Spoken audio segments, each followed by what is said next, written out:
बुधवार दिन 1 घंटा समय बौद्ध पीएम श्री केंद्रीय विद्यालय ठारे सम्बलपुर क्लस्टर स्तरीय कप्स एंड बुलबुल उत्सव अनुष्ठित हो जाइछि। उक्त उत्सव में बौद्ध केंद्रीय विद्यालय छात्र छात्री समेत सम्बलपुर देवगढ़ और अनुगुल जिले में केंद्रीय विद्यालय छात्र छात्री माने जोग देइथिले।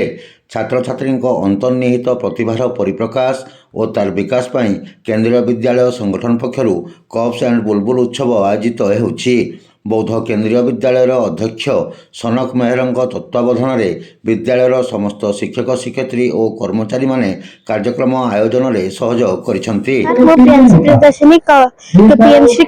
छात्रा आज आम school mini cluster level cup and Bulbul programme चलछि। सेथरा अलग अलग केवी रो बहुत सारा छात्र माने ताका प्रिंसिपल और गाइड टीचर माने आसीथिले। आज हमर एठी प्रोग्राम रे हमने ओडिसी नृत्य देखिथिलु जेतरा हमर शिव महापुर का श्लोकटा करिथिलु और हमें एठी बहुत भलो लागुछि। स्कूल रे पाठ पढ़ा सब बहुत बढ़िया अछि और कप प्रोग्राम रे एथरका बहुत भलो हितला। धन्यवाद।